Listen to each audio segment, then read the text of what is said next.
Hi, George here with a fun AI project. We'll be using AI to help us create this photo montage or photo manipulation, if you want to call it that, of this flaming orb inside of this girl's hands. Now, the AI part is just going to be the flaming orb in here. Everything else is done inside of Photoshop Elements. So it's a nice project using several different techniques to reach our final composite. Now, the first step will be to get all these different elements that we need, and we'll start there with the AI part of this. Let's go over to that website. And I'll put a link for this in the description so you can click right to it. And it's your standard AI imagery kind of a site where you put in a prompt or description, and then it comes up with several concepts of that. Now, something interesting about this one is that when you put in a basic prompt, it goes in and rewrites that prompt for you. It takes away a bit of control, but it also does some interesting things. Look over here where I have my creations. And what I've done here is I've gone in and I just put in the basic prompt, a flaming sphere on a black background. And the first one it gave me actually is the one that we'll be using right over here. Notice that it says a flaming sphere, mid-dance as the centerpiece against an inky black backdrop, tongues of fire reaching out, illuminating the surrounding darkness. It got very flowery in its writing down here when all I said was a flaming sphere on a black background. So it goes in and rewrites those prompts for you. And when I use the same prompt over and over again, I get different results here on the rewrites. So it's a bit more randomized, and oftentimes I tend to like randomization in artwork. It makes it a bit more interesting and it's not quite as stale that way. I also, when I was creating these things, I used different settings. You can actually use different settings, different ways of converting to the AI image. I'll just do one so you can see how this works. Click on the Create button up here. Left-hand side, we have all these different filters. You can choose no filter or any of these additional filters in here. There are lots of these, as you can see. And using the same prompt on these will all give you different results. Let's just try without doing anything yet. Come down here where it says prompt, and I'll type in the prompt that I used.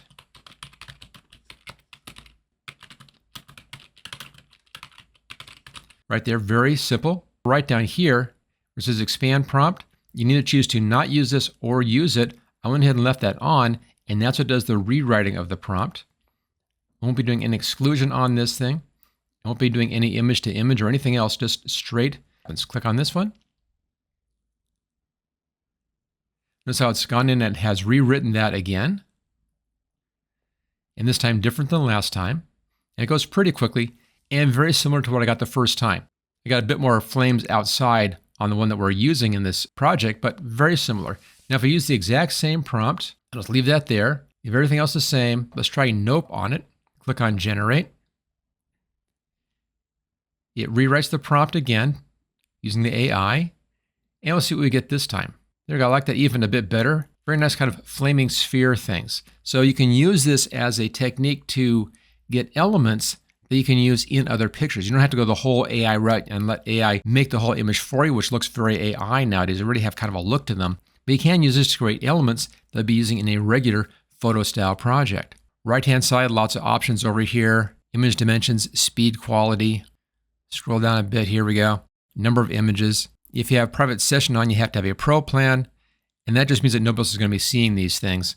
If you're not on a private session, then these will show up in the standard feed, and I don't really care if these do or not a big deal to me. If you find an image that you like, just go over here, hit the download button. I think I'll download this one right here.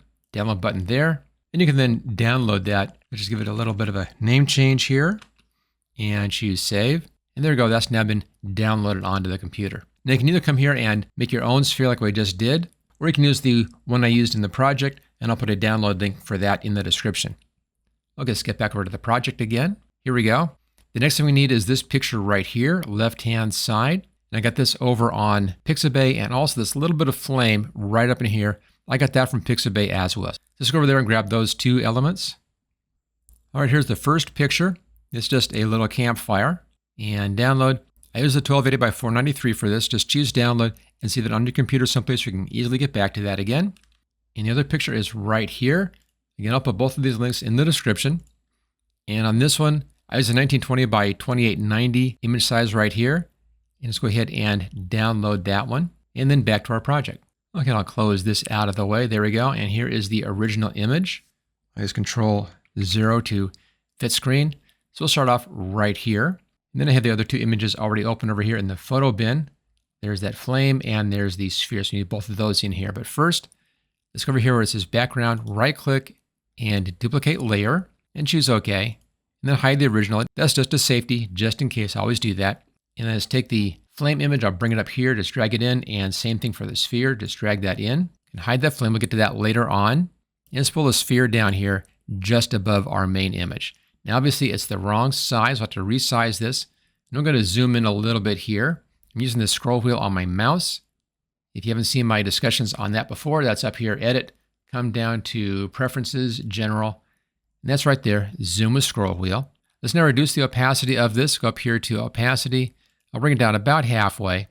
And I can now see that on top of the other image. Now, using the Control-T keyboard shortcut, I'll get my control handles. And I can then pull those down just towards the center of that image. And let's get this thing so it fits properly on top of that other sphere. Doesn't have to be perfect, but it should be basically correct. Now, you want to have some flames going outside of that other sphere shape. So I'm making it just a little bit larger than the other sphere shape. And choose OK. And set our opacity back up to 100. And let's change our blend mode up here where it says normal. And you want linear dodge add. That just does that for you. It just combines this with the previous imaging behind and get those nice flames on top of that sphere. Now, obviously, there's a lot of stuff in here we don't want. We don't want this over her fingers, for instance, or over the hand, any of this stuff down here. So we're going to be making a mask on here. We're leaving the stuff on the backhand and the face. We want to lose the stuff in the foreground right down here. So for that, let's add a layer mask onto that layer. Click the layer mask button. Here's our layer mask. And then we want to make a careful selection around the finger. So what I'm going to do is I'm just going to hide the sphere just for a minute here. Let's go over here and grab the polygonal lasso tool. And I'm going to make a lasso around the whole hand in here and do a real careful selection of the whole hand. We'll be using that a couple of times. Again, I'm going to zoom in and we'll start right up here.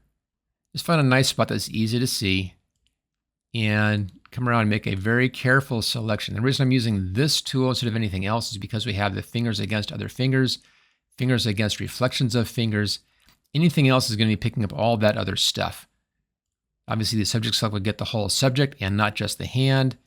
Any of the quick selections is going to be grabbing too much stuff. So this is one of those instances where you just about have to come in and do this manually.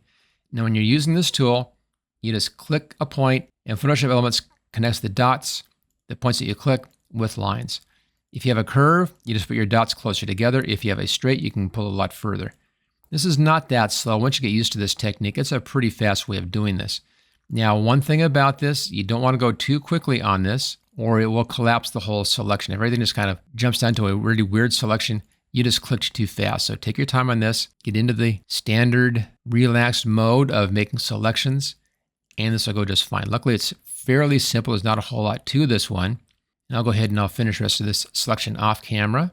And there we go. There's our selection. This is actually the hardest part of the whole project.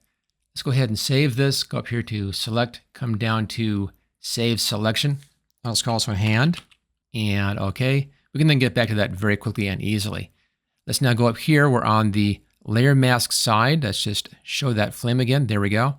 Layer Mask side. Now I want to mask out the hand part of this, and black hides and white shows. Let's go over here. We'll grab our paintbrush. Let's double click on the Layer Mask side. And I can then come in here and actually paint on that Layer Mask side. It's going to hide that flames. Now, let's set the opacity here up to 100%. That's good. And then just come in and paint this in. I'm using a soft edge brush. Doesn't really matter on this one though. And just paint right onto the layer mask.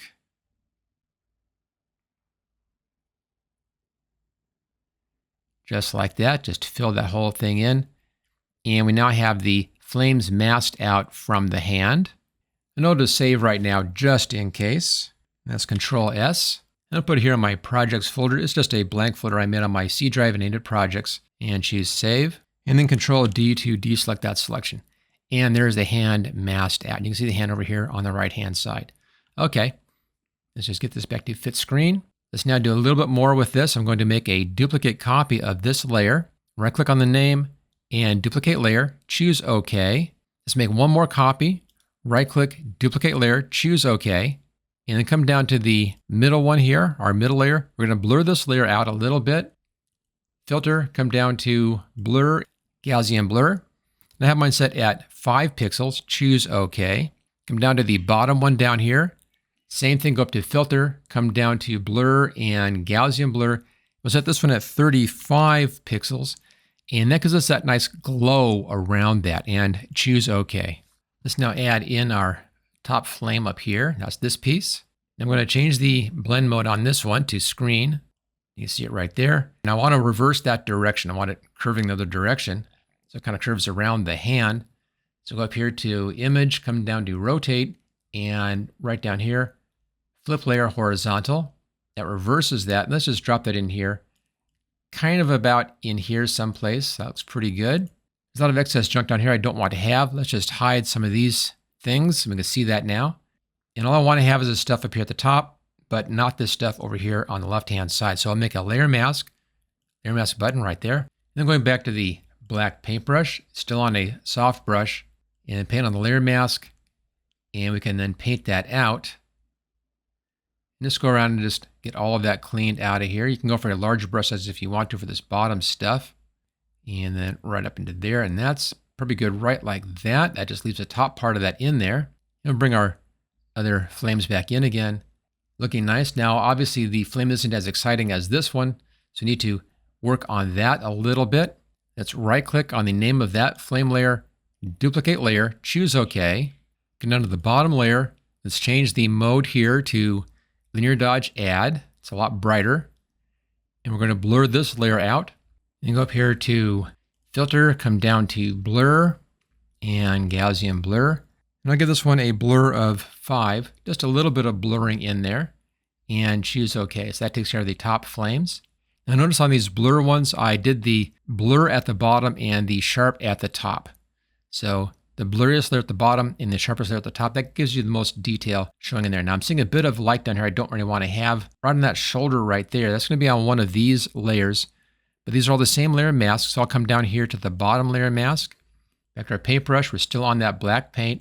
I'm just going to come in here and paint right over that area.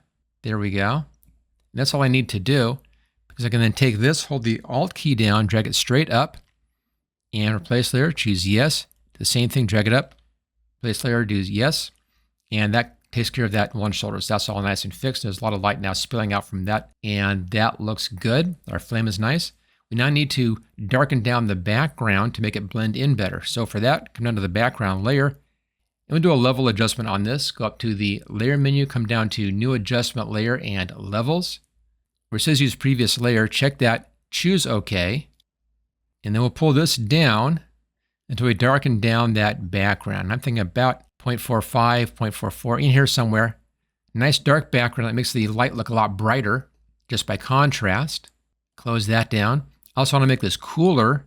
So back up here to layer, come down to new adjustment layer. And this time we'll use a photo filter. Again, check that checkbox, choose OK. And change the filter way down here to deep blue. And here's without, without. You can see it's just a cooler color in there. Close that down. So it's looking very good, but we need to have some light now on the face and some light on these fingers, and darken that hand down further because it should be in shadow, much darker shadow. Let's now bring some light and warmth back into the part of the face that should be lit by the ball and into the fingers up here. And we'll do that by simply hiding some of these darkening controls that we did. Come down here to the levels adjustment first, click on the right-hand side so you're on the layer mask for this. Then you want black. And now if I zoom in a little bit here, and let's go up to the fingers, I can actually lighten the fingers up. Let me bring my brush size down a little bit. That's the left square bracket. By hiding that adjustment on the insides of the fingers. That just lightens that up right through there and right along in here as well. Here we go. Let's go into the face, make the brush size larger. And I'm going to zoom out just a little bit. That's the right square bracket. I have mine set at a 50%, and then just brush in here where the light should be hitting her face. And all we're doing is just hiding that darkening adjustment. Let's bring our brush size down. That's the left square bracket. And let's come here to a little bit of the nose right in here, and a little bit on the cheek. I want to soften that down just a touch up here. So go over here to the blur tool and bring the size up a little bit, and let's just blur that out along that edge. That's looking better. We can now take this layer mask, hold the Alt key down, drag it straight up, and copy it on the top one. So we now have both the color and the lightness blocked out, and that brightens up that area in here. Let's now add some color into the forehead, nose, and these fingers. Let's make a new layer here. Make sure your layer isn't clipped like that. And I have a bright yellow color on this. It's just easy to see that way. Then go over to our paintbrush tool. There we go. And then we can just come in here. I'm going to set the opacity down a bit, maybe down to about 20 or so, just down kind of low. 21, that's okay. And let's just come in here and paint a little bit right along the light side of where the finger should be lit by that flaming ball in there. And bring it in like that. And bridge the nose on the left side here. Let's bring our brush size way up and fill in the forehead just a touch. Bring it down a little bit and a little bit right in here in the cheek. Okay, now the color is off. So let's adjust the color on this. Do that with a hue saturation layer. So layer, adjustment layer, hue saturation. Check that checkbox, choose OK. And I can now find the exact color that I want. Right in here someplace, just a little bit warmer than that yellow. Looks pretty good. Then come down to that layer again. Change our blend mode up here. The overlay. And that just lightens that up with a bit of that warm glow happening in there. And you can go stronger if you want to. I think I'll go stronger on the fingers. We're still staying on this layer right here. Bring the brush size down. Pretty small brush size there. Just a bit more in here on the inside of the fingers. Just exaggerate that coloration. And next I want to darken down that hand. So it's up here above this hue saturation, make a new layer right here. And let's switch back over here to our default colors, black in the front. Go back up here to select, come down to load selection and load that hand selection that we did previously. That's now loaded in. Then on this layer, let's paint that in. Bring my brush size up a bit here, right square bracket.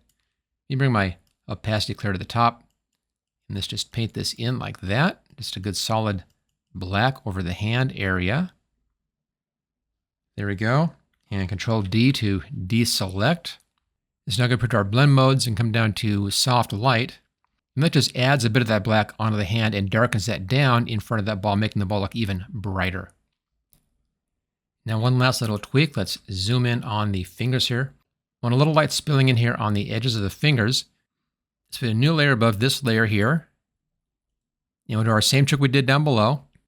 Let's grab a nice bright yellow color like that. And come in and just paint just right along that edge. Don't worry about it spilling over. We'll fix that in just a second. Bring my brush size down a bit further. It's right along that edge like that. And right in here. Anywhere where you may get a little bit of spill coming in. And just go up along the edge here. There we go. And on this finger over here. Same thing, just a little bit, just barely along that edge. And then up along this side right over here.